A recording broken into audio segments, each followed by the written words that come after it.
Hello, c'est HR, votre chroniqueur. Alors aujourd'hui, je vais vous parler d'un film avec Donnie Yen. Ce film n'est autre que The Lost Bloodless Man. C'est un film dans la pure tradition Wuxia. Avant d'aller plus loin, j'ai un petit clin d'œil pour deux personnes que je connais, deux amis. L'un s'appelle Philippe O, je ne donnerai pas le nom de famille, et l'autre s'appelle Christophe B. Pareil, je ne donnerai pas son nom de famille. Ce sont deux amis qui sont assez similaires en termes d'attitude et de comportement que l'acteur Donnie Yen dans le film The Bloodless Man. Ce sont deux amis qui, malgré certaines péripéties, certaines attitudes assez particulières qui se déroulent devant eux dans leur métier, ils gardent toujours une réelle maîtrise. Ils sont dotés d'un calme extrêmement impressionnant. Néanmoins, que ce soit Philippe ou Christophe, ce sont deux hommes qui, à la moindre étincelle, pourraient jaillir comme Donnie Yen. C'était mon petit clin d'œil. Maintenant, let's go!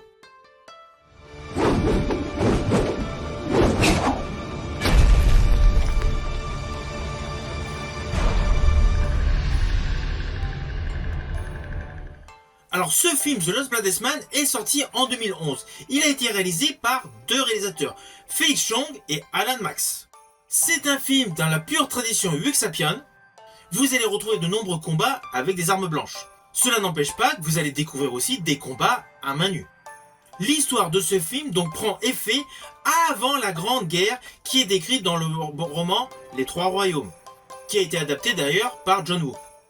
Là, nous sommes vraiment sur la genèse de cette guerre, qui est présentée donc dans les Trois Royaumes, et nous suivons donc le général Guan Yu. Alors l'histoire se déroule durant les dernières années de la fameuse dynastie Han. À cette époque-là donc, afin d'unifier le pays, le général Cao Cao est un véritable détenteur du pouvoir derrière l'empereur. L'empereur a beau diriger, mais en fait, l'homme de fer qui maîtrise le pays, qui tient le pays, c'est le général Cao Cao.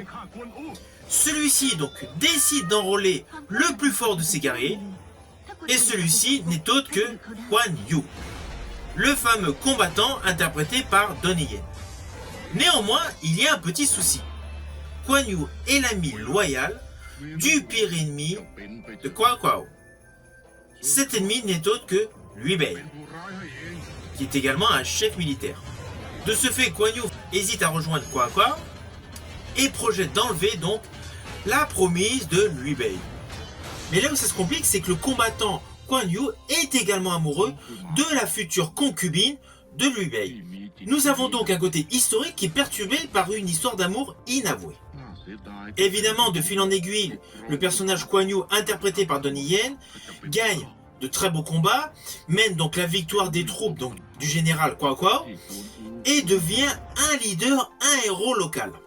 Je dirais même un héros sur l'ensemble du territoire, le territoire de l'empereur. Et cela forcément ne joue pas en faveur de Cao Cao. Celui-ci a maintenant de l'ombre. Et forcément, vous devinez ce qui se passe, quand une personne prend trop d'ampleur par rapport à quelqu'un qui est assez tyrannique, forcément il veut l'assassiner. Ou faire en sorte de le faire disparaître. Alors désolé pour ma prononciation de certains noms, ce n'est pas ma langue natale. Du coup, le personnage de Guan Yu est obligé de s'écarter des hautes sphères donc dirigeantes, et par la même occasion veut sauver la concubine qui maintenant est poursuivie par des assassins.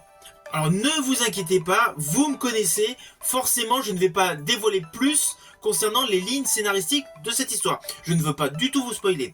Je ferai un léger spoil en fin de vidéo, mais c'est plus par rapport à un détail visuel.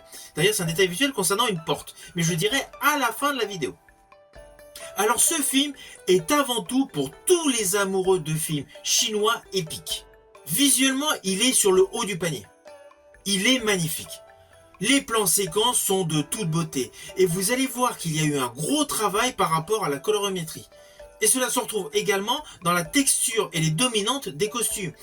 Il y a certains plans séquences, vous allez voir avec une période hivernale avec des costumes au coloris donc très vifs pour ressortir par rapport au côté hivernal.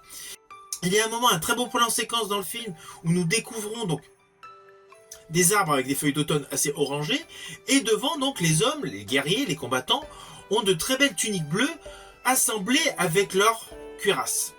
Cela confère un réel côté très chatoyant malgré que ce soit une bataille. Et d'ailleurs, pour tous les plans séquences des batailles, vous allez découvrir toujours cette alternance. Le côté donc ténébreux, le côté violent, le côté brutal des combats, mais avec des couleurs de toute beauté. Vous allez avoir la couleur du sable qui va être mis en exergue, qui, dans un déluge d'action, de chorégraphie de combat et surtout de batailles sanglantes, se retrouve entremêlé avec des tenues vestimentaires au coloris chatoyant. Et cela est le cas du début jusqu'à la fin. Ce film, niveau photographie, niveau couleur, est un must du genre. Et même si le film a un fond donc très épique, très monumental, très grandiose, il y a de très beaux moments intimistes où la texture et les contrastes sont extrêmement travaillés. Alors oui, je vous ai dit que le film était essentiellement axé donc sur le personnage interprété par Donnie Yen, le personnage Kuan Yu. C'est un personnage historique, haut en couleur, qui a gagné de nombreuses batailles, qui a été un véritable combattant hors pair. On en parle bien évidemment dans la fresque Les Trois Royaumes. Le plus de ce film, The Lost Bladesman, c'est qu'en fait, on n'explore pas le côté du personnage sur les côtés épiques, avec les grandes victoires de bataille. Alors certes, il y a des batailles, c'est un fait. Mais le film met avant tout en avant des moments où le personnage est tombé dans des embuscades. Du coup, au lieu d'être à la tête d'une troupe de soldats, d'une troupe de combattants, face à des ennemis donc belliqueux, nous le découvrons le plus souvent dans ce film en situation d'embuscade, où il se retrouve seul contre tous. Et ça, c'est une réelle innovation par rapport à ce personnage historique. Alors oui, cela sert complètement la qualité, le dynamisme d'acteur de Donnie Yen, qui est expert. C'est le meilleur expert en arts martiaux actuellement. Et ses chorégraphies sont époustouflantes. Et là, dans ce film, si vous aimez ça, forcément, vous allez avoir un vrai plaisir. Il s'en donne à cœur joie. Et surtout, une chose qui est dans tous ces films, c'est sa rapidité, sa nervosité. Donnie Yen est extrêmement dynamique, extrêmement impulsif, extrêmement nerveux. Et cela se démontre sur toute sa filmographie. Alors Donnie Yen, forcément, quand je parle de Donnie Yen, principalement vous avez en tête la saga des Ip Man. Yongchun.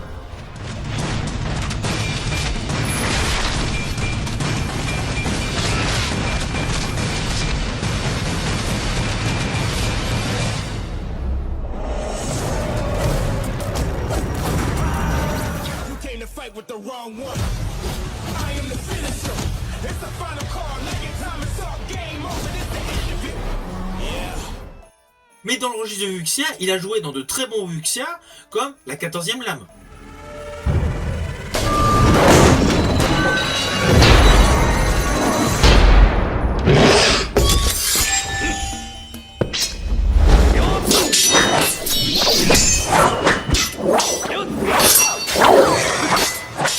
Et dernièrement, il a joué dans Sakra qu'il a lui-même réalisé.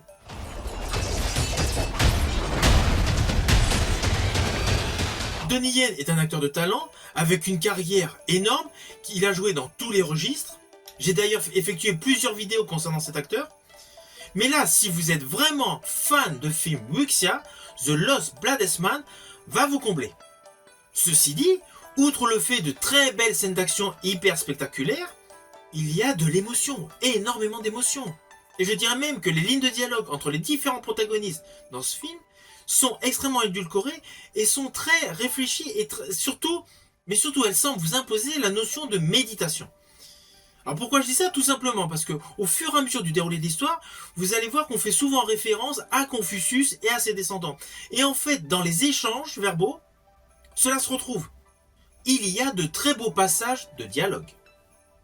Et quant à l'histoire d'amour entre la concubine et le combattant Kuan Yu, c'est le genre d'histoire d'amour qui va vous toucher énormément. C'est une histoire d'amour digne d'une œuvre de Shakespeare. Et comme dans tous les films Wuxia, il y a énormément d'arcs narratifs, il y a énormément de personnages présentés, et il y a de nombreux twists. Alors concernant les cascades, les combats, je vous invite à découvrir le making of. Vous allez découvrir toute la technicité pour les différents combats, pour les différentes chorégraphies, et surtout vous allez vous apercevoir, comme d'habitude, Donnie Yen s'implique à 100%. Il n'y a pas de demi-mesure pour Donnie Yen pour interpréter un personnage à l'écran. Et ce making-of, une fois de plus, vous le confirme. 反而就让关羽掉进了一层层的追杀。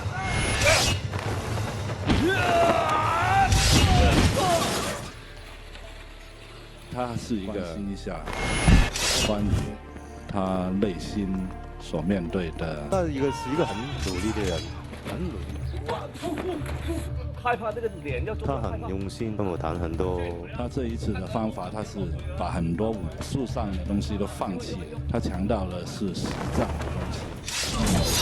甄子丹跟角色之间的距离很近，他根本就是关云长。我们今天到底需要一部怎样的历史的电影？非常需要贴近我们现在的时代。